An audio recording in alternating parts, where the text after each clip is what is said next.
Right బుట్టిలో మరో breaking news అందుతుంది మనకి. ముఖ్యమంత్రి రేవంత్ రెడ్డి అధ్యక్షతన తెలంగాణ కేబినెట్ ఇవాళ సమావేశం కానుంది. మధ్యాహ్నం 2 గంటలకు రాష్ట్ర సచివాలయంలో మంత్రివర్గ సమావేశం కానుంది. స్థానిక ఎన్నికలు, బీసీ రిజర్వేషన్ల కోసం గవర్నర్కు పంపిన ఆర్డినెన్స్ ముసాయిదాపై చర్చించనున్నారు. ఇక దీంతో పాటు సిగాచి పరిశ్రమలో అగ్ని ప్రమాదంపై నిపుణుల కమిటీ నివేదిక, దేవతల ఎత్తిపోతల ప్రాజెక్టు పనులు అంచనాల సవరణ, సీతారామ ప్రాజెక్టు, ఎస్ఆర్ఎస్పీ ప్రాజెక్టు పనులపై మంత్రివర్గం చర్చించనుంది. ఇక ఇవాళ కాళేశ్వరం కమిషన్ ప్రభుత్వానికి నివేదిక అందజేసే అవకాశం ఉంది. నివేదిక అందితే కేబినెట్ భేటీలు యథావిధిగా జస్టిస్ పీసీ ఘోష్ కమిషన్ నివేదికను ప్రవేశపెట్టే ఛాన్స్ ఉన్నట్లు తెలుస్తా ఉంది.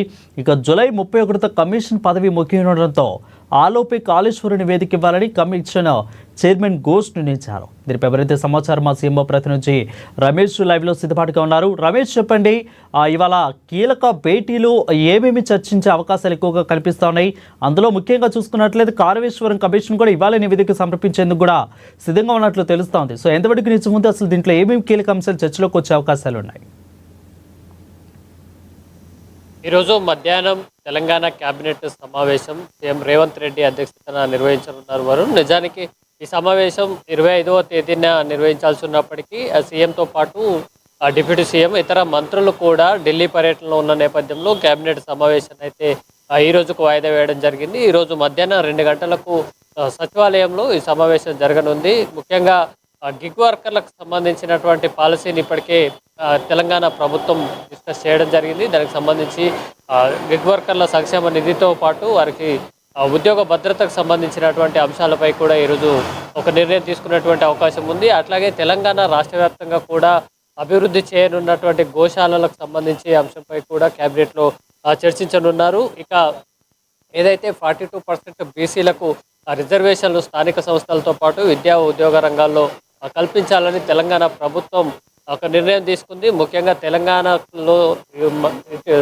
జరగబోయేటువంటి స్థానిక సంస్థల్లో 42% రిజర్వేషన్లను అమలు చేయడానికి ఆర్డినెన్స్ను సైతం తీసుకురావడానికి తెలంగాణ ప్రభుత్వం ప్రయత్నించినప్పటికీ ఇంకా గవర్నర్ సంతకం అయితే కాలేదు. ఈ నేపథ్యంలో ఆర్డినెన్స్ రాకపోతే కనుక, లేదా ఆర్డినెన్స్ ఇంకా తేవడానికి ఏమైనా అవకాశం ఉందా, ఎట్లా చేయాలి స్థానిక సంస్థలకు, ఇప్పటికే హైకోర్టు కూడా సెప్టెంబర్ నెల చివరి లోపల ఈ ఎలక్షన్లు నిర్వహించాలని ఆదేశించిన నేపథ్యంలో ఇందుకు సంబంధించి రిజర్వేషన్లను కూడా ఖరారు చేయాల్సి ఉంది.